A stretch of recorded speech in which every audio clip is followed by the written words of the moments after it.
Investment risk అనేది market ఒడిదుడుకులకు లోబడి ఉంటుంది. ఇన్వెస్ట్ చేసే ముందు అందుకు సంబంధించిన వివరాలను క్షుణ్ణంగా తెలుసుకున్నాకే పెట్టుబడులు పెట్టండి. ఈ కార్యక్రమం నిపుణులు, అనుభవజ్ఞుల సూచనలు, సలహాల మేరకు మాత్రమే నడుస్తుంది. మీ పెట్టుబడులకు ఏబిఎన్ ఆంధ్రజ్యోతి ఎటువంటి బాధ్యత వహించదు.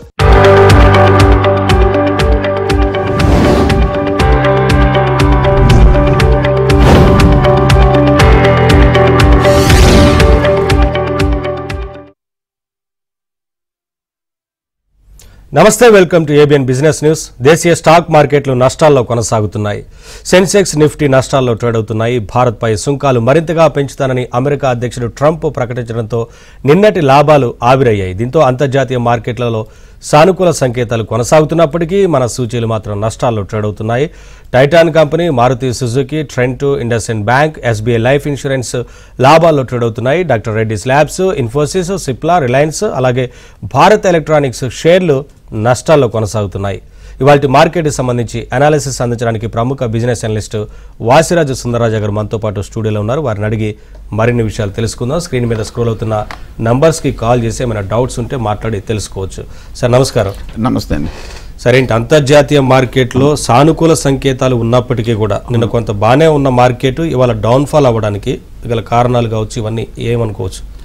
మార్కెట్ చూస్తే కనుక లాస్ట్ ఒక కపుల్ ఆఫ్ వీక్స్గా హై నుంచి బాగా పడిన విషయం మనకు తెలిసిందే. అలాగే ఇందాక మీరు చెప్పినట్టుగా భారత్ యుఎస్ ట్రేడ్ సంబంధించిన వరకు, ట్యాక్స్ సంబంధించిన వరకు నెగిటివ్ అప్డేట్స్ రావడంతో మార్కెట్లో కూడా కొంచెం రియాక్షన్ రావడం అనేది మనం చూసాము. అదేవిధంగా మొన్న చూస్తే కనుక ఈ ఫస్ట్ క్వార్టర్ రిజల్ట్స్ కూడా చూస్తే కనుక కొంచెం డిసప్పాయింట్ అవడంతో మార్కెట్కి బిలో ఎక్స్పెక్టేషన్స్ రావడంతో మార్కెట్లో కూడా చాలా వరకు ఈ స్టాక్స్ కరెక్షన్ రావడం చూస్తున్నాం.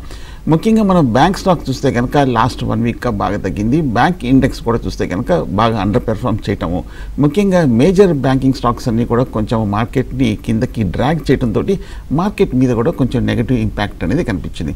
అలాగే లాస్ట్ 2 రోజుల ట్రేడింగ్ సెషన్స్ గమనిస్తే కనుక ఈ నెల ఇప్పటివరకు నిన్న ఇవాళ ఇంచుమించు ఎఫ్ఐస్ 6,000 కోట్ల వరకు అమ్మకాలు జరిపారు. సో వాళ్ళ సెల్లింగ్ స్ప్రీ అనేది కంటిన్యూ అవడంతో మార్కెట్ మీద కొంచెం నెగిటివ్ ఇంపాక్ట్ కనిపించింది. అదేవిధంగా మనం ఈ మధ్యకాలంలో లాస్ట్ ఒక 3 నెలలుగా మనకి మిడ్ క్యాప్, స్మాల్ క్యాప్లో కొంచెం కన్సాలిడేషన్ తర్వాత లాస్ట్ వీక్ మనకి ఇన్వెస్టర్స్ దగ్గర నుంచి కూడా కొంచెం రీటైల్ సెల్లింగ్ ప్రెషర్ రావడంతో last week mid cap, small క్యాప్లో కూడా కరెక్షన్ రావడం. సో ఈ కారణాల చేత మార్కెట్లో ఒక కరెక్షన్ కనిపించింది. అదేవిధంగా మనం ఈ మధ్యకాలంలో చూస్తే కనుక లాస్ట్ ఒక 2-3 వారాలుగా రూపీ కూడా వీకెన్ అయింది. 85 రూపాయల నుంచి 85 టచ్ చేయడంతో కొంచెం అఫ్కోర్స్ ఎఫ్ఐస్ పుల్అవుట్ తోటి కొంచెం డాలర్ డిమాండ్ పెరిగింది కాబట్టి కొంచెం రూపీలో కూడా వీక్నెస్ కనిపించింది. సో ఈ 4-5 కారణాల చేత మార్కెట్లో ప్రస్తుతం కొంచెం వీక్ సెంటిమెంట్ కనిపిస్తుంది. కాలర్ ఉన్నారు సార్, కుమార్ కాల్ చేస్తున్నారు. కుమార్ గారు మాట్లాడండి. సుందరరాజా గారితో మీకున్న డౌట్ అంటే చెప్పండి. నమస్తే రాజా గారు. నమస్తే కుమార్ గారు. మాకు ఐఆర్ఎఫ్సి ఉన్నాయండి, బ్యాంక్ ఆఫ్ ఇండియా ఉన్నాయి, అది మైనస్ లో ఉన్నాయి, ఉంచుదా తీసుకొద్దామని. ఓకే, 2 కూడా ప్రస్తుతం హోల్డ్ చేయొచ్చు. కానీ లాస్ట్ ఒక 1 ఇయర్గా చూస్తే కనుక ఇండియన్ రైల్వే ఫైనాన్స్ కార్పొరేషన్ వీక్గా ట్రేడ్ అవుతుంది. బట్ కానీ ఈ లెవెల్లో చూస్తే కనుక ఈ ఫైనాన్స్ ఇన్స్టిట్యూషన్స్, రైల్వే ప్రాజెక్ట్స్కి ఫండింగ్ చేస్తున్న ఈ ఐఆర్ఎఫ్సి చూస్తే కనుక ఈ లెవెల్లో 110-120 దగ్గర స్ట్రాంగ్ సపోర్ట్ ఉంది కాబట్టి ఆల్రెడీ కొంచెం బాగా తగ్గింది కాబట్టి నా ఉద్దేశం అయితే హోల్డ్ చేయొచ్చు. అలాగే మన ఫస్ట్ క్వార్టర్ రిజల్ట్స్ కూడా చూస్తే కనుక పర్లేదు, 1682 కోట్ల అంతక్రితం నుంచి ఇప్పుడు 1746 కోట్ల వరకు రిజల్ట్స్ కూడా కొంచెం బెటర్గా రావడం అనేది చూస్తున్నాం. సో మార్కెట్ కండిషన్స్ వీక్ ఉండడం వల్ల ఐఆర్ఎఫ్సి తగ్గింది. బట్ ఒకసారి రైల్వే స్టాక్స్ అన్ని కూడా కొంచెం పెరిగినప్పుడు కొంచెం పెరిగే అవకాశం కనిపిస్తుంది. అలాగే మీరు అడిగిన 2 మిడ్ క్యాప్ అంటే పిఎస్యు బ్యాంక్ స్టాక్స్ కూడా చూస్తే కనుక వీక్గానే కనిపిస్తుంది. మనకి బ్యాంక్ స్టాక్స్ అన్ని కూడా కొంచెం తగ్గడానికి లోన్ ప్రొవిజనింగ్ చూస్తే కనుక హయ్యర్ ఇవ్వడంతో మనకి బ్యాంక్ స్టాక్స్లో కూడా కరెక్షన్ కనిపించింది. అలాగే కొన్ని బ్యాడ్ డెట్స్, లోన్స్ ఇవన్నీ కూడా మళ్ళీ తెర మీద రావడంతో మార్కెట్లో ముఖ్యంగా బ్యాంక్ స్టాక్స్ మీద కొంచెం నెగిటివ్ సెంటిమెంట్ కనిపించింది. So but long term point of view అయితే 2 పెద్ద కంపెనీస్ కాబట్టి పిఎస్యూస్ హోల్డ్ చేయొచ్చు. నెక్స్ట్ కాలర్ శ్రీనివాస్ చేస్తున్నారు. శ్రీనివాస్ గారు మాట్లాడండి. సుందరరాజా గారితో మీకున్న డౌట్ అంటే చెప్పండి. సుందరరాజు సార్ గారికి నమస్కారం అండి. నమస్తే శ్రీనివాస్ గారు. సార్ నేను వచ్చేసి నా దగ్గర కొద్దిగా అమౌంట్ ఉంది సార్. నేను వచ్చేసి 2 స్టాక్లలో ఇన్వెస్ట్మెంట్ చేయాలనుకుంటున్నాను. ఆ 2 స్టాక్స్ వచ్చేసి మిడ్ క్యాప్ లో, స్మాల్ క్యాప్ లో ఒక 2 లాంగ్ టర్మ్ ఇస్తారా సార్?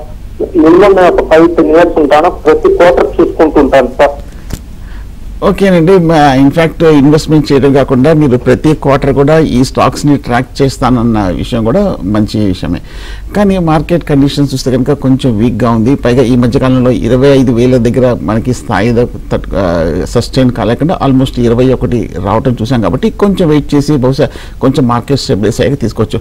అలాగే మీరు ఒకవేళ కొత్త ఇన్వెస్టర్ అయితే మీకు కనుక మార్కెట్ మీద మీకు పూర్తిగా అవగాహన ఉందంటే కనుక మీరే కొంచెము మిడ్ క్యాప్ స్మాల్ క్యాప్లోనే టాప్ కంపెనీస్ని సెలెక్ట్ చేసి వాటిలో ఇన్వెస్ట్ చేసుకోవచ్చు. లేదంటే కొంచెం సేఫ్టీ ఉండాలంటే కనుక ఫ్రంట్ లైన్లో మనకు తెలిసిన కంపెనీస్లో ఇన్వెస్ట్ చేయొచ్చు. నెక్స్ట్ కాలర్ సూర్య చేస్తున్నారు. సూర్య గారు మాట్లాడండి సుందరరాజా గారితో. నమస్తే సార్. నమస్తే సూర్య గారు. కోపర్జ్ ఒకటి పర్సిస్టెంట్ తీసుకోవచ్చు అండి లాంగ్ టర్మ్ కోసం? ఓకే, ఫస్ట్ స్టాక్ ఏమన్నారు? కోపర్జ్, పర్సిస్టెంట్. ఓకే, రెండు కూడా పెద్ద కంపెనీస్, రెండు కూడా ఈ mid cap almost blue chip companies. Persistence చూస్తే కనుక మొన్న రిజల్ట్స్ రావడం చూసాము. రిజల్ట్ తర్వాత లాస్ట్ వీక్ ఒక 7% వరకు పెర్సిస్టెన్స్లో ఒక కరెక్షన్ రావడం కూడా చూస్తున్నాము. పెర్సిస్టెన్స్ చూస్తే కనుక ఈ లెవెల్లో కొంచెము ఎక్స్పెన్సివ్గా ఉంది. ఎందుకంటే బహుశా కొంచెం అంత రిజల్ట్స్ అంత బాగా రాకపోవడంతో స్టాక్ కొంచెం ఎక్స్పెన్సివ్ అయినట్టు కనిపిస్తుంది. 4 రోజుల క్రితం చూస్తే కనుక ప్రముఖ బ్రోకింగ్ సంస్థ ఈ స్టాక్ని తీసుకోవచ్చు అని చెప్పేసి షేర్ ఖాన్ కూడా 6,600 రూపాయల వరకు టార్గెట్ ఇచ్చినట్టు కనిపిస్తుంది. సో కాబట్టి ఈ బ్రోకరేజ్ ఫర్మ్స్ అన్ని కూడా కొంచెం అవుట్లుక్ పాజిటివ్గా ఉంది. కాబట్టి దేవన్ చోక్సీ కూడా మొన్న లాస్ట్ వీక్ కూడా చూస్తే కొంచెం అక్యుములేట్ టార్గెట్ ఇచ్చినట్టు కనిపిస్తుంది. కాబట్టి కొంచెం డిప్లో తీసుకోవచ్చు పెర్సిస్టెన్స్. అలాగే కోఫర్జ్ కూడా ఒకసారి గమనిస్తే లాస్ట్ వీక్ రిజల్ట్ వచ్చింది 23 జూలైలో. లాస్ట్ వీక్ చూస్తే కనుక ఇంచుమించు 10% వరకు కోఫర్జ్లో కూడా కరెక్షన్ రావడం కూడా చూస్తున్నాము. కానీ ప్రముఖ బ్రోకింగ్ సంస్థ షేర్ ఖాన్ కూడా కోఫర్జ్ తీసుకోవచ్చని 2,100 రూపాయల వరకు టార్గెట్ ఇచ్చినట్టు కనిపిస్తుంది. మోతీలాల్ ఒస్వాల్ కూడా ఈ స్టాక్కి 2,240 రూపాయల టార్గెట్ ఇచ్చి ఒక బై అడ్వైస్ ఇచ్చినట్టు కనిపిస్తుంది. కాబట్టి రెండు కొంచెం డిప్లో తీసుకోవచ్చు, కోఫర్జ్, పెర్సిస్టెన్స్. సార్ దివీస్ ల్యాబ్స్ గురించి అడుగుతున్నారు. కరెంట్ ప్రైస్లో తీసుకోవచ్చా అని లాంగ్ టర్మ్ కోసం? దివీస్ ల్యాబ్ కూడా గమనిస్తే కనుక ఈ మధ్య కాలంలో బాగా పెరిగింది. లాస్ట్ 1 ఇయర్గా అలాగే లాస్ట్ 3 మంత్స్గా కూడా షార్ట్ టర్మ్లో కూడా బాగా పెరిగింది. కానీ దివీస్ ల్యాబ్ లాస్ట్ వీక్ చూస్తే కనుక చాలా కాలం తర్వాత ఒక 4% వరకు కరెక్షన్ రావడము, లాస్ట్ ఒక 3 వారాలుగా ఒక 5% వరకు కరెక్షన్కి ఒక ట్రెండ్ కొంచెం రివర్స్ అయినట్టు కనిపిస్తుంది. ఇప్పుడు దివీస్ చూస్తే కనుక స్టాక్ కొంచెం ఎక్స్పెన్సివ్గా ఉంది. కాబట్టి ఆల్మోస్ట్ 77 రెట్లు వీళ్ళ ఈపీఎస్కి ట్రేడ్ అవుతుంది. కాబట్టి ఈ లెవెల్లో దివీస్ ల్యాబ్ అవాయిడ్ చేయొచ్చు. అలాగే ఈ మధ్య కాలంలో చూస్తే కనుక నా ఉద్దేశం అయితే ఫార్మా స్టాక్స్ అన్ని కూడా కొంచెం కాషియస్ ట్రెండ్లో ఉన్నాయి. కాబట్టి దివీస్ ప్రస్తుతం కొంచెం హై లెవెల్లో అవాయిడ్ చేయొచ్చు. SJS enterprises and PB Fintech sir, ఈ రెండింటిని ప్రజెంట్ రేట్లో బై చేయొచ్చు అని అడుగుతున్నారు. ఎస్జేఎస్ ఎంటర్ప్రైజెస్ చూస్తే కనుక లాస్ట్ వీక్ రిజల్ట్ వచ్చింది. రిజల్ట్ రియాక్షన్ చూస్తే కనుక 8% వరకు స్టాక్ కరెక్ట్ అయింది. కానీ రిజల్ట్ రాకముందు గమనిస్తే కనుక ఎస్జేఎస్ ఎంటర్ప్రైజెస్ ఆల్మోస్ట్ 850 రూపాయల నుంచి 1,400 రూపాయల వరకు పెరిగి కొంచెం అవుట్ పెర్ఫార్గా మిగిలింది. సో కాబట్టి ఎస్జేఎస్ చూస్తే కనుక ఈ లెవెల్లో అవాయిడ్ చేయొచ్చు. కాకపోతే ఈ మధ్య ప్రముఖ బ్రోకింగ్ సంస్థ ఇలారా క్యాపిటల్ కూడా చూస్తే కనుక ఈ స్టాక్కి బై అడ్వైస్ ఇచ్చినట్టు కనిపిస్తుంది. ఎల్కేపీ రీసెర్చ్ కూడా చూస్తే కనుక బై అడ్వైస్ ఇచ్చి 1406 టార్గెట్ ఇచ్చినట్టు కూడా కనిపిస్తుంది. సో కాబట్టి నా ఉద్దేశం అయితే ఎస్జేఎస్ ఎంటర్ప్రైజెస్ కొంచెం ఈ లెవెల్లో కాకుండా కొంచెం డిప్లో తీయచ్చు. అల్యూమినియం ఇవన్నీ కూడా అధిసివ్స్ ఇవన్నీ కూడా తయారు చేసే ప్రముఖ కంపెనీ. అలాగే మీరు అడిగింది ఫిన్టెక్ గురించి అడిగారు. ఫిన్టెక్ కూడా చూస్తే కనుక పీబీ ఫిన్టెక్ కూడా ఈ లెవెల్లో అవాయిడ్ చేయొచ్చు. పాలసీ బజార్ చూస్తే కనుక కొంచెం ప్రస్తుతం 1,800 రూపాయల దగ్గర కన్సాలిడేషన్ అవుతుంది. రిజల్ట్స్ కూడా మన 31 జూలైలో వచ్చింది. కాబట్టి పీబీ ఫిన్టెక్ కూడా నా ఉద్దేశం అయితే ఈ లెవెల్లో అవాయిడ్ చేయొచ్చు. నెక్స్ట్ కలర్ నాగేశ్వరరావు చేస్తున్నారు. నాగేశ్వరరావు గారు మాట్లాడండి. హలో, చెప్పండి నాగేశ్వరరావు గారు. నా దగ్గర ఇది నిట్టాజెల్ ఇండియా లిమిటెడ్ గత 15 సంవత్సరాల నుంచి హోల్డ్ చేస్తున్నాను అనమాట. అది కంటిన్యూ చేసా లేదా వేరే దాన్ని స్విచ్ అవుట్ చేసా? ఓకే, సికాజెల్ గురించి అడిగారు. సికాజెన్ ఇండియా చూస్తే కనుక ఈ స్టాక్ కన్సాలిడేషన్లో ఉంది. లాస్ట్ 6 మంత్స్గా చూస్తే కనుక సికాజెన్లో పెద్ద మూమెంట్ ఏం లేదు. ఈ స్టాక్లో చూస్తే కనుక ఒక సైడ్ వేస్ ట్రెండ్లో స్టక్ అయినట్టు కనిపిస్తుంది. వీళ్ళు బేసికల్గా ఇండస్ట్రియల్ ప్యాకేజింగ్, స్పెషాలిటీ కెమికల్స్ కూడా వీళ్ళు ప్రోడక్ట్స్ తయారు చేస్తున్న కంపెనీ సికాజెన్. సికాజెన్ ఒకసారి గమనిస్తే కనుక ఇప్పుడు ఫస్ట్ క్వార్టర్ రిజల్ట్ రాలేదు. ఫోర్త్ క్వార్టర్ రిజల్ట్ చూస్తే కనుక ఆల్మోస్ట్ 250 కోట్ల వరకు టర్న్ ఓవర్ ప్రకటించింది. అలాగే ఇయర్లీ పాయింట్ ఆఫ్ వ్యూలో చూస్తే కనుక ఆల్మోస్ట్ 900 కోట్ల వరకు ప్రకటించిన కొంచెం ఫండమెంటల్గా okay kind of a company. కాబట్టి కానీ స్టాక్ చూస్తే కనుక అండర్ పెర్ఫార్మ్ చేస్తుంది. కాబట్టి బట్ ఓవరాల్గా లాంగ్ టర్మ్లో ఫండమెంటల్ స్ట్రెంత్ కూడా ఉంది. కాబట్టి నాది ఫ్రెష్ బై ఇది అవాయిడ్ చేయొచ్చు. నెక్స్ట్ కలర్ కృష్ణారెడ్డి చేస్తున్నారు. కృష్ణారెడ్డి గారు మాట్లాడండి సుందరరాజా గారితో. కృష్ణారెడ్డి గారు చెప్పండి. సార్ జీ ఎంటర్టైన్మెంట్ గురించి అడుగుతున్నారు. సార్ లాస్లో ఉన్నారంట, మరి ఎగ్జిట్ అవ్వచ్చా అని అడుగుతున్నారు. ఓకే, జీ ఎంటర్టైన్మెంట్ మొన్న రిజల్ట్ వచ్చింది 22 జూలైలో. రిజల్ట్ వచ్చిన తర్వాత ఈ స్టాక్ 150 రూపాయల నుంచి లాస్ట్ 2 వారాలుగా ఒక 15% వరకు జీ ఎంటర్టైన్మెంట్ స్టాక్లో కరెక్షన్ కనిపించింది. సో జీ ఎంటర్టైన్మెంట్ కాకపోతే మొన్న ప్రముఖ బ్రోకింగ్ సంస్థ ఐసిఐసిఐ సెక్యూరిటీస్ స్టాక్ తీసుకోవచ్చని 180 రూపాయల వరకు టార్గెట్ ఇచ్చినట్టు కనిపిస్తోంది. ఇప్పుడు 130 రూపాయల రేంజ్లోనే ఉంది కాబట్టి ఓకే, నా ఉద్దేశం అయితే మీరు హోల్డ్ చేయొచ్చు. అలాగే బహుశా ఈ మధ్య మనం గమనిస్తే 100-105 రూపాయలకు వచ్చినప్పుడల్లా జీ ఎంటర్టైన్మెంట్ స్టాక్ పెరుగుతోంది. ఇప్పుడు బ్రోకరేజ్ సంస్థ కూడా ఒక బై అడ్వైస్ ఇచ్చింది కాబట్టి నా ఉద్దేశం ప్రకారం చిన్న డిప్లో మీరు యావరేజ్ చేసుకొని మీ కాస్ట్ ప్రైస్ని తగ్గించుకుంటే అప్పుడు రీబౌండ్ వచ్చినప్పుడు మీరు ప్రాఫిట్లో ఎగ్జిట్ అవ్వచ్చు. జీ ఎంటర్టైన్మెంట్. వనిత గారు కాల్ చేస్తున్నారు. వనిత గారు మాట్లాడండి. సుందరరాజా గారితో మీకున్న డౌట్ ఏంటి చెప్పండి. నమస్కారం సార్. అది స్కై గోల్డ్ ఈ రేట్లో తీసుకోవచ్చు సార్, ఓరియంట్ టెక్నాలజీ రెండు. స్కై గోల్డ్ అండ్ డైమండ్స్ చూస్తే కనుక ఈ మధ్య లాస్ట్ 2-3 వారాలుగా ఈ జ్యువెలరీ స్టాక్లో కూడా బాగా కరెక్షన్ కనిపించింది. భారత్ యుఎస్ ట్రేడ్ ఇంపాక్ట్ వల్ల బహుశా కొంచెం జ్యువెలరీ స్టాక్స్ మీద ఇంపాక్ట్ ఉంటుంది కాబట్టి స్కై గోల్డ్ కూడా ఈ లెవెల్లో కరెక్షన్ కనిపించింది. కానీ ఒకసారి మనం లాస్ట్ 3 ఏళ్ళుగా గమనిస్తే కనుక స్కై గోల్డ్ 3 ఏళ్ల క్రితం ఇంచుమించు 100 రూపాయల్లో ఉన్న స్టాక్ 500 దాకా పెరిగి కొంచెం ఆల్మోస్ట్ 5 రెట్లు పెరిగి మల్టీ బ్యాగర్ అయిన స్టాక్ స్కై గోల్డ్. కానీ ఈ లెవెల్ అయితే అవాయిడ్ చేయొచ్చు. బేసికల్గా వీళ్ళు gold designing, manufacturing, exporting, marketing చేస్తున్న company Sky Gold. Sky Gold ఒకసారి గమనిస్తే కనుక ఈ క్వార్టర్ కూడా ఆల్మోస్ట్ 1100 కోట్ల వరకు టర్న్ ఓవర్ ఉన్న కంపెనీ. ఈ ఏడాది చూస్తే కనుక 3600 కోట్ల వరకు టర్న్ ఓవర్ ఉన్న పెద్ద కంపెనీ. కాబట్టి నా ఉద్దేశం అయితే ఈ లెవెల్ అయితే అవాయిడ్ చేయొచ్చు. అలాగే మీరు అడిగిన రెండో stock orient technologies. Orient technologies కూడా చూస్తే కనుక లాస్ట్ 2-3 నెలలుగా ఆల్మోస్ట్ 680 రూపాయల నుంచి 300 రూపాయల వరకు తగ్గి ప్రస్తుతం కొంచెం 300 రూపాయల దగ్గర కొంచెం కన్సాలిడేషన్లో ఉన్నట్టు కనిపిస్తుంది. సో కాబట్టి ఓరియంట్ టెక్నాలజీస్ ఒకసారి గమనిస్తే కనుక ఫండమెంటల్గా చూస్తే కనుక స్టాక్ కొంచెం రీజనబుల్లీ ప్రైస్డ్ ఉన్నట్టు కనిపిస్తుంది. బేసికల్గా ఐటీ సెగ్మెంట్లో, డేటా సొల్యూషన్ సెగ్మెంట్లో ఉన్నారు. బట్ కానీ ఈ స్టాక్ మనకి ఈ సెక్టర్ కూడా కొంచెం ప్రస్తుతం వీక్గానే ఉంది. ఈ ఏడాది ఆల్మోస్ట్ 850 కోట్ల వరకు టర్న్ ఓవర్ ప్రకటించిన కంపెనీ ఓరియంట్ టెక్నాలజీస్. ప్రస్తుతం మటుకు ఈ రెండు ప్రస్తుతం అవాయిడ్ చేయొచ్చు. నెక్స్ట్ కలర్ లక్ష్మి గారు చేస్తున్నారు. లక్ష్మి గారు మాట్లాడండి సుందరరాజా గారితో. నమస్తే అండి సుందరరాజా గారు. నమస్తే అండి. నేను page industries and different technologies fresh entry కోసం చూస్తూ ఉంటానండి. ఏ ప్రైస్ రేంజ్ లో తీసుకోవచ్చండి? పేజ్ ఇండస్ట్రీస్ చూస్తే కనుక ఈ మధ్య కాలంలో పెరిగిన తర్వాత ఈ వారమే చాలా కాలం తర్వాత ఒక 3% వరకు రియాక్షన్ కనిపించింది. పెద్ద కంపెనీ పేజ్ ఇండస్ట్రీస్ 50,000 రూపాయల దగ్గర ఉన్న స్టాక్ ఇప్పుడు 46,000 వరకు రావటం అనేది మనం చూస్తున్నాము. పేజ్ ఇండస్ట్రీస్ రిజల్ట్స్ కూడా మనకి 7th ఆగస్టున ఉంది. సో పేజ్ ఇండస్ట్రీస్ చూస్తే కనుక ఫండమెంటల్గా స్ట్రాంగ్ కంపెనీ అయినప్పటికీ కొంచెం స్టాక్ బాగా ఎక్స్పెన్సివ్గా ఉంది.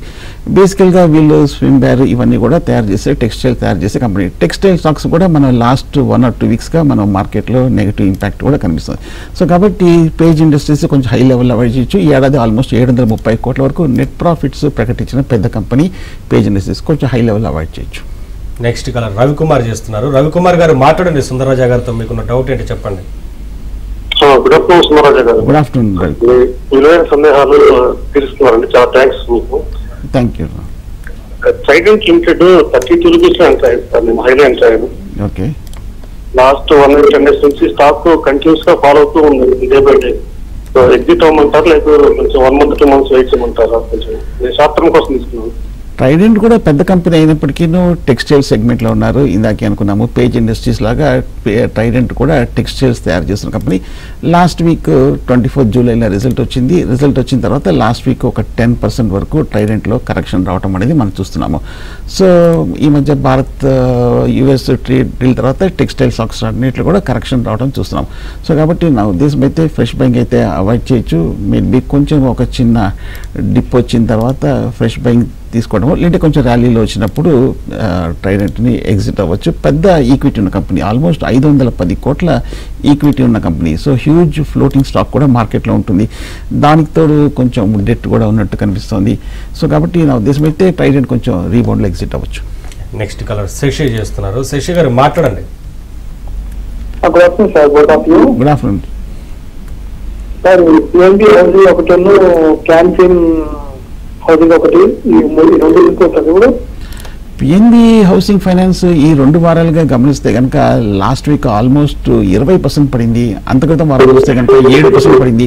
ఈ 2 వారాల్లో చూస్తే కనుక 25% వరకు ఈ స్టాక్లో కరెక్షన్ రావడానికి ప్రధానమైన కారణం చూస్తే కనుక మీరు 21 జూలైన రిజల్ట్స్ ప్రకటించారు. రిజల్ట్స్ చూస్తే కనుక బాగా నెగిటివ్గా ఉండడంతో పిఎన్బి హౌసింగ్ ఫైనాన్స్లో కూడా కరెక్షన్ కనిపించింది.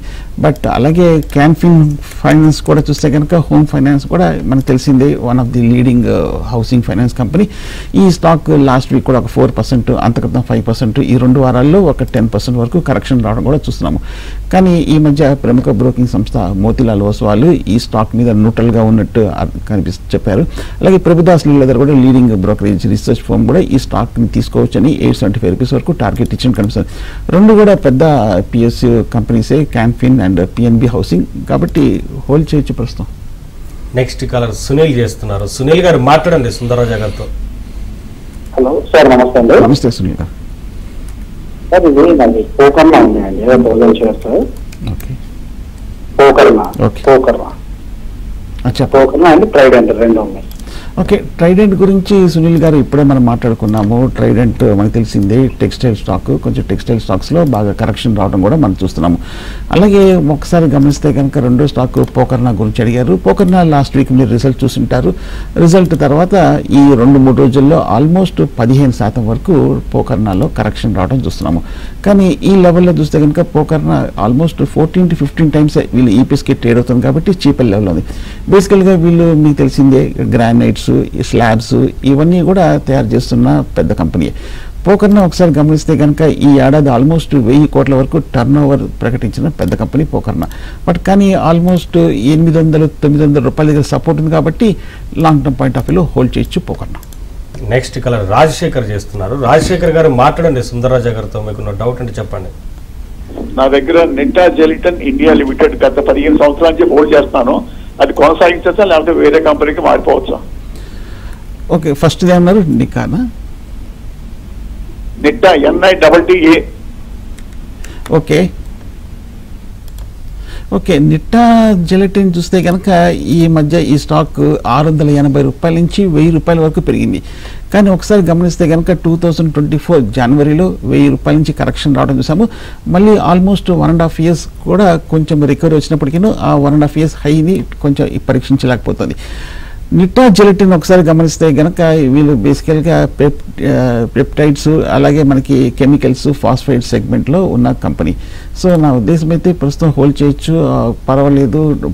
టర్న్ ఓవర్ పాయింట్ ఆఫ్ వ్యూలో చూస్తే లాస్ట్ 5 ఏళ్లలో 350 కోట్ల నుంచి స్లోగా 550 కోట్ల వరకు కొంచెం సేల్స్ కూడా ప్రకటించారు.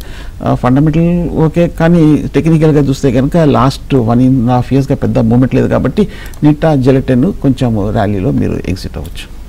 నెక్స్ట్ కాలర్ లలిత కాల్ చేస్తున్నారు. లలిత గారు మాట్లాడండి సుందరరాజా గారితో. సార్ టాన్ స్టైల్ రైటింగ్ ఈ రేట్ లో తీసుకోవచ్చు సార్?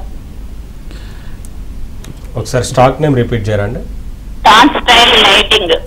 ఓకే ఓకే, ఈ రేట్ లో ఎంట్రీ కావచ్చా, ఇంకా దిగుతుందా అని? ఈ మధ్యనే మార్కెట్లోకి లిస్ట్ అయిన కంపెనీ ట్రాన్స్ రైల్ లైటింగ్. ఈ మధ్య లిస్ట్ అయిన తర్వాత కొంచెం తగ్గినప్పటికీ 440 రూపాయల నుంచి 800 రూపాయల వరకు పెరిగి ఈ మధ్య వచ్చిన పబ్లిక్ ఇష్యూ స్టాక్స్లో కొన్ని అవుట్ పెర్ఫార్మ్ చేసిన స్టాక్లో ట్రాన్స్లైట్ లైటింగ్ కూడా.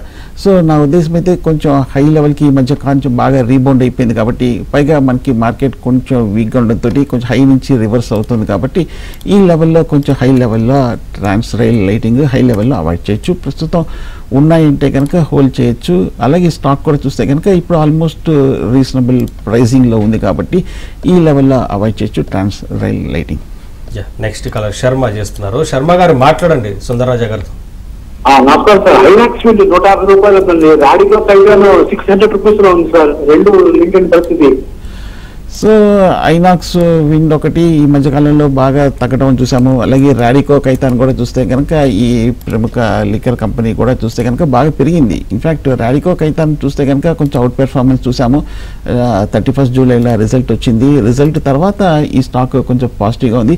ఇవాళ మోతీలాల్ ఓస్వాల్ చూస్తే కనుక ఈ స్టాక్ తీసుకోవచ్చని 3250 రూపాయల వరకు టార్గెట్ ఇచ్చినట్టు కనిపిస్తుంది. రాడికో కైతాన్ అయితే మటుకు అవుట్ పెర్ఫార్మ్ చేస్తుంది కాబట్టి ఈ స్టాక్ని హోల్డ్ చేయొచ్చు. నెక్స్ట్ కలర్ రవికుమార్ చేస్తున్నారు. రవికుమార్ గారు మాట్లాడండి సుందరరాజా గారితో. Sir good afternoon sir. Good afternoon Ravi గారు. సార్ అది బజాజ్ హౌసింగ్ ఫైనాన్స్ లిమిటెడ్ అది లాంచ్ చేసినప్పుడు తీసుకున్న స్టాక్స్ అది అసలు పెరగట్లేదు, రీజన్ ఏంటి sir? Okay, housing finance companies అన్ని కూడా మనకు తెలిసిందే ఎక్స్ట్రీమ్గా కాంపిటేటివ్గా ఉండడంతో, అలాగే హౌసింగ్ ఫైనాన్స్ స్టాక్స్ అన్ని కూడా సెక్టరల్ వీక్నెస్ ఉండడం అనేది మనం గమనించవచ్చు. అందువల్ల మనకి లిస్ట్ అయిన తర్వాత 180 రూపాయల నుంచి 120 రూపాయల వరకు బజాజ్ హౌసింగ్ ఫైనాన్స్ తగ్గింది. పైగా మనకి ఈ మధ్యకాలంలో మనకు తెలిసిందే చాలా పెద్ద కంపెనీస్ అన్నీ కూడా చూస్తే బహుశా వాళ్ళ బ్రాండ్ వాల్యూ వల్ల అనుకుంటాను కొంచెం హై వాల్యుయేషన్స్ తోటి మనకి ఐపీఓలకి రావటము, మనకి ఆ బ్రాండ్ వాల్యూ వల్ల విపరీతమైన పబ్లిక్ సబ్స్క్రిప్షన్స్ రావడం కూడా మనం చూస్తున్నాం. చాలామంది ఇన్వెస్టర్స్ చూస్తే కనుక హై వాల్యుయేషన్స్ కూడా కొంచెం పక్కన పెట్టేసి కూడా పేరు కోసం ఇన్వెస్ట్ చేసినట్టు కనిపిస్తుంది. బట్ కానీ నా ఉద్దేశం అయితే బజాజ్ హౌసింగ్ ఫైనాన్స్ కూడా పెద్ద కంపెనీ కాబట్టి ఈ ఏడాది ఆల్మోస్ట్ 2200 కోట్ల వరకు నెట్ ప్రాఫిట్స్ ప్రకటించారు. 5 ఏళ్ల క్రితం 450 కోట్ల నుంచి ఈ 5 ఏళ్లలో 5 రెట్లు ఆల్మోస్ట్ పెరిగిన company Bajaj housing finance. So కాబట్టి కొంచెం హై ఎక్స్పెన్సివ్ స్టాక్ కాబట్టి కొంచెం పెరగట్లేదు. ఓకే, ఫండమెంటల్గా స్ట్రాంగ్ కంపెనీ, రెప్యూటెడ్ కంపెనీ కాబట్టి long term point of view hold చేయొచ్చు. సార్ ర్యాపిడ్గా కొన్ని స్టాక్స్ ఉన్నాయి సార్. అమర్ రాజాని యావరేజ్ చేయొచ్చు అని అడుగుతున్నారు ఒకటి. ఓకే, అమర్ రాజా ఈ మధ్యకాలంలో చూస్తే కనుక వీక్గా ట్రేడ్ అవుతుంది, 1000 రూపాయల దగ్గర కన్సాలిడేషన్ అవుతుంది. రిజల్ట్స్ కూడా చూస్తే కనుక 14th ఆగస్టున ఉంది. స్టాక్ కూడా కొంచెం చీపర్ లెవెల్లో ఉంది కాబట్టి హోల్డ్ చేయొచ్చు. విప్రో అండ్ ఓఎన్జీసీ ఎగ్జిట్ అవ్వమంటారా, యావరేజ్ చేయమంటారా, అడ్వైజ్ అడుగుతున్నారు. ఓకే, ఐటీ కంపెనీస్ అన్ని కూడా బాగా వీక్గా ఉన్న విషయం తెలిసిందే. విప్రో కూడా లాస్ట్ 2-3 వారాలుగా ఇంచుమించు 10% వరకు కరెక్షన్ రావడం చూస్తున్నాము. సో విప్రో చూస్తే ప్రస్తుతం మరి హోల్డ్ చేయొచ్చు. టాటా కెమికల్స్, అలాగే Tata chemicals tube investment present rate లో బై చేయొచ్చు అని అడుగుతున్నారు. ఓకే, రెండు కూడా రెప్యూటెడ్ కంపెనీస్. టాటా కెమికల్స్ ఈ స్టాక్ చూస్తే కనుక సర్ప్రైజింగ్ గా కెమికల్ స్టాక్స్ అని వీక్ గా ఉన్నప్పటికీ టాటా కెమికల్స్ 800 రూపాయల నుంచి 1000 రూపాయల వరకు పెరిగింది. దీనికి ప్రధానమైన కారణం చూస్తే లాస్ట్ వీక్ రిజల్ట్స్ కూడా బాగా పాజిటివ్ గా రావడం చూస్తాం. అలాగే మీరు అడిగిన రెండో స్టాక్ ట్యూబ్ ఇన్వెస్ట్మెంట్స్ కూడా చూస్తే కనుక ఈ స్టాక్ లో కూడా కొంచెం పర్వాలేదు, కొంచెం సైడ్ వేస్ ట్రెండ్ లో ఉన్నట్టు కనిపిస్తుంది. మొన్న రిజల్ట్స్ కూడా చూస్తే కనుక ట్యూబ్ ఇన్వెస్ట్మెంట్స్ కి బాగానే వచ్చింది. అలాగే ప్రముఖ బ్రోకింగ్ సంస్థ కూడా మన ఇవాళ మోతిలాల్ ఓస్వాల్ ఈ స్టాక్ తీసుకోవచ్చు అని 3515 రూపాయలు టార్గెట్ ఇచ్చినట్టు కనిపిస్తుంది కాబట్టి ఉంచొచ్చు రెండు. నెక్స్ట్ కాలర్ శ్రీధర్ చేస్తున్నారు. శ్రీధర్ గారు మాట్లాడండి. సుందరరాజ గారితో మీకు డౌట్ ఏంటి చెప్పండి. నమస్తే సార్. నమస్తే నమస్తే సార్. సార్ నాది విప్రో 275 సార్, ఇన్ఫోసిస్ 1650 సార్. ఇప్పుడు ఇవి ఇంకా తగ్గుతాయా లేకపోతే ఇప్పుడు ఏమైనా యాడ్ చేసుకోవచ్చా సార్? ఇప్పుడు ఓకే, ఈ రెండు స్టాక్స్ కూడా చూస్తే కనుక రీసెంట్ లోలోనే తీసుకున్నారు. బహుశా మొన్న లాస్ట్ వీక్ విప్రో 275లో తీసుకుంటారు. అలాగే ఇన్ఫోసిస్ కూడా లాస్ట్ 2-3 వారాలుగా తగ్గిన విషయం కూడా తెలిసిందే. మనకు తెలిసిందే ఐటీ స్టాక్స్ అన్ని కూడా ప్రస్తుతం వీక్గా ఉన్నాయి. అలాగే మార్కెట్ కూడా ప్రస్తుతం వీక్గా ఉంది కాబట్టి ఆ ఇంపాక్ట్ అనేది ఈ ఐటీ స్టాక్స్ మీద కూడా కనిపించేది. సో లాంగ్ టర్మ్ కోసం అయితే హోల్డ్ చేయొచ్చు, బట్ షార్ట్ టర్మ్లో కొంచెం వీక్నెస్ తర్వాత మళ్ళీ కొంచెం లాంగ్ టర్మ్లో పెరిగే అవకాశాలు కనిపిస్తుంది ఈ రెండు పెద్ద కంపెనీస్ కాబట్టి. అంతం బయోటెక్ సార్, ఇది హోల్డ్ చేయమంటారా, ఎగ్జిట్ అవ్వమంటారా అని అడుగుతున్నారు. అలాగే హైవేస్ ఇన్ఫ్రాస్ట్రక్చర్ ఐపీఓకి అప్లై చేయొచ్చు అని అడుగుతున్నారు. అంతో బయోసెన్సెస్ చూస్తే కనుక మొన్న 2 వారాల క్రితమే మార్కెట్లోకి వచ్చింది. మార్కెట్లోకి వచ్చిన తర్వాత ఈ స్టాక్లో పెద్దగా మూమెంట్ లేదు. 800 రూపాయల దగ్గర ప్రస్తుతం ట్రేడ్ అవుతుంది. సో కాబట్టి నా ఉద్దేశం అయితే అంతం బయోసెన్స్ అయితే ప్రస్తుతం ఓకే హోల్డ్ చేయండి. హైవేస్ ఇన్ఫ్రాస్ట్రక్చర్ ఐపీఓకి అప్లై చేయొచ్చు అని అడుగుతున్నారు. ఓకే, ఇప్పుడు ఐపీఓస్ కూడా చూస్తే కనుక ఇవాళ మనకి ఎన్ఎస్డిఎల్ కూడా వచ్చింది. చాలా మందికి కూడా రీటైల్ ఇన్వెస్టర్ కూడా రాలేదు కాబట్టి కొంచెం ఐపీఓలో అలాట్మెంట్ రానియండి. ఓకే, అలాట్మెంట్ వస్తే కనుక ఓకే మీరు ఓకే అప్లై చేయొచ్చు. నెక్స్ట్ కలర్ హరినాథ్ చేస్తున్నారు. హరినాథ్ గారు మాట్లాడండి. సుందరరాజ గారు చెప్పండి. 9 ఏళ్ల కిందట హలో చెప్పండి చెప్పండి సార్. 9 ఏళ్ల కిందట ఎస్కార్స్ 50 రూపీస్ లో, తర్వాత మహేంద్ర 150 రూపాయల్లో తీసుకున్నాం. ఎస్కార్ 500, మహేంద్ర వచ్చి 100, తర్వాత టాటా కన్జ్యూమర్ వచ్చి 200 రూపీస్ లో దాదాపు 1250 తీసుకున్నాం సార్. ఇది పెట్టుకుందామనే ఆలోచనలో ఉన్నాను. నెక్స్ట్ జనరేషన్ పాస్ అయి చేస్తారా? ఓకే, ఎస్కార్ట్స్ కూడా చూస్తే కనుక ఇవాళ ఆటో స్టాక్స్ ఈ మధ్య మళ్ళీ కొంచెం బాగా తగ్గిన తర్వాత రీబౌండ్ అవడం కూడా చూస్తాం. అలాగే మహీంద్రా కూడా చూస్తే కనుక సేల్స్ చాలా స్ట్రాంగ్ గా ఉండడంతో లాస్ట్ కపుల్ ఆఫ్ వీక్స్ గా బాగా పెరగడం చూస్తాం. అలాగే టాటా కన్స్యూమర్ కూడా చూస్తే కనుక కన్సంప్షన్ కూడా బాగా పెరగడంతో టాటా కన్స్యూమర్ ప్రొడక్ట్స్ కూడా బాగా ఈ మధ్య కాలంలో పెరిగింది, కొంచెం కరెక్షన్లో ఉంది. బట్ నా ఉద్దేశం అయితే 3 హోల్డ్ చేయొచ్చు. ఈ మధ్యకాలంలో మోతిలాల్ ఓస్వాల్ 1270 వరకు బై ఇచ్చినట్టు కనిపిస్తుంది. పిఎన్బి హౌసింగ్ కి సంబంధించి ఎంట్రీ ప్రైస్ అడుగుతున్నారు సార్. సో ఈ PNB housing finance Punjab national bank ఇప్పుడు కొంచెం మంచి అట్రాక్టివ్ లెవెల్కి వచ్చింది అనుకోవచ్చు. ఆల్మోస్ట్ ఈ స్టాక్ 250 రూపాయలు 300 రూపాయల వరకు పడింది. ఒకసారి కనుక బిలో 750 ఆ లెవెల్కి వచ్చినప్పుడు పిఎన్బి హౌసింగ్ ఫైనాన్స్ తీసుకోవచ్చు. అవాంట్ లాస్ లో ఉన్నారండి సార్ ప్రెసెంట్. సో ఏం చేస్తే బాగుంటుందని అడుగుతున్నారు. ఓకే, అన్ని స్టాక్స్ చాలా వరకు ఈ మధ్యకాలంలో లాస్ట్ 1 monthలో కొన్న స్టాక్స్ అన్ని కూడా ఈ మధ్య చూస్తే కనుక 170 రూపాయల నుంచి 130 రూపాయల వరకు అవెంటల్ పడింది. సో అవెంటల్ నా ఉద్దేశం అయితే ప్రస్తుతం హోల్డ్ చేయొచ్చు, ఎందుకంటే కొంచెం స్టాక్ ఎక్స్పెన్సివ్గా ఉన్నప్పటికీ ఓకే ప్రస్తుతం అయితే మార్కెట్ వీక్గా ఉంది కాబట్టి అవెంటల్ ప్రస్తుతం హోల్డ్ చేయొచ్చు. థ్యాంక్ యూ సార్, వాళ్ళకి మార్కెట్ సంబంధించి ఒక క్లియర్ విశ్లేషణ అందించినందుకు థ్యాంక్ యూ సార్. ఇది వాళ్ళ ABN business news. Latest news కోసం చూస్తూనే ఉండండి ఏబిఎన్ ఆంధ్ర.